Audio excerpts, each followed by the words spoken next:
Bonjour tout le monde et bienvenue. Je m'appelle Stéphane Leduc et je suis vice-président Affaires juridiques et chef des affaires juridiques et secrétaire général à Paiement Canada. Merci de vous joindre à nous aujourd'hui alors que nous collaborons avec l'écosystème des paiements sur un élément essentiel du système de paiement en temps réel, le cadre juridique qui régira le système de paiement à venir.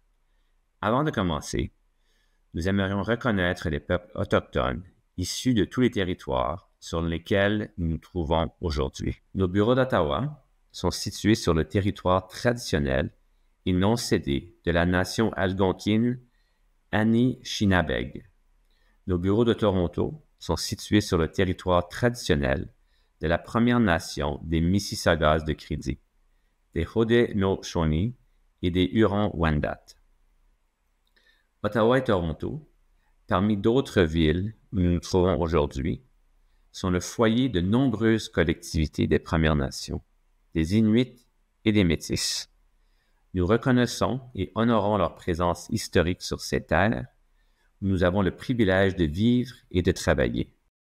Ce webinaire est le troisième d'une série qui appuie la consultation publique sur le système de PTR. Aujourd'hui, nous allons nous concentrer sur la conformité du système de PTR et les recours connexes. Commençons par la conformité. Le cadre de conformité de Paiement Canada comporte 3 éléments clés. Premièrement, nos membres doivent respecter certaines exigences dans nos règlements administratifs, règles et normes. Deuxièmement, Paiement Canada mène des activités de surveillance et ses membres doivent prendre des mesures précises pour démontrer leur conformité aux règles.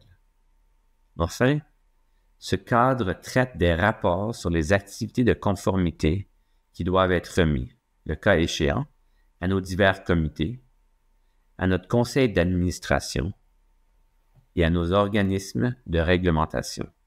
Notre règlement administratif numéro 6 établit les rôles et les responsabilités liés aux enquêtes sur les problèmes de conformité. Il traite des processus d'enquête, des sanctions et de l'exécution de ces sanctions. En ce qui concerne les sanctions, le règlement prévoit diverses options, y compris des sanctions pécuniaires, la suspension des droits des membres et l'ordre aux membres de se conformer à diverses conditions.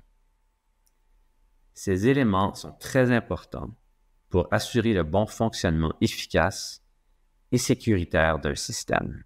C'était donc un aperçu de notre cadre de conformité plus général pour tous nos systèmes. Parlons un peu plus précisément du système de PTR. Il y a certaines conditions au titre desquelles Paiement Canada peut retirer ou suspendre le droit de participer au système de PTR. Par exemple, si un participant indirect au règlement n'a plus d'agent de règlement ou si un participant n'a pas payé les frais applicables, ne satisfait plus aux exigences énoncées dans les règles ou n'est plus une institution viable. Pour ce qui est des participants directs au règlement, s'ils ont perdu leur compte de règlement pour le système de PTR auprès de la Banque du Canada, leur droit de participer au système sera également retiré ou suspendu. Autre élément que nous surveillons de très près du point de vue de la conformité, les incidents impliquant des participants. Ainsi, chaque fois qu'un participant subit une perturbation de son système qui pourrait compromettre la sécurité du système de PTR ou la capacité du participant de se connecter au système ou de mettre des fonds à la disposition de ses clients, il doit en aviser Paiement Canada dans les 15 minutes. Passons aux exceptions au traitement de celles-ci et au retour de paiement. L'un des principaux attributs d'un paiement en temps réel est qu'il est définitif et irrévocable. Toutefois, le cadre juridique du système de PTR prévoit certaines circonstances particulières dans lesquelles un paiement en temps réel n'a pas à être effectué de façon définitive et irrévocable dans les délais impartis et peut donc être retourné. Il peut s'agir de situations comme une erreur technique. Par exemple, s'il manque un élément obligatoire dans le message de paiement, si le paiement a été envoyé dans une devise autre que le dollar canadien, ou s'il y avait du contenu dommageable ou malveillant dans le message de paiement. S'il y a eu un événement indépendant de la volonté du participant, comme une catastrophe naturelle, ou dans le cas où une restriction a été imposée au compte du bénéficiaire. Donc, par exemple, pour des raisons juridiques ou à la demande du bénéficiaire. En outre, dans certaines circonstances limitées, le message de paiement PTR peut être retourné. Par exemple, lorsque des erreurs sont survenues dans le message ou qu'il a été fait frauduleusement. Ces demandes de retour ont des délais de traitement précis qui sont établis dans les règles. Notre dernier sujet d'aujourd'hui porte sur les plaintes des clients ou les différends.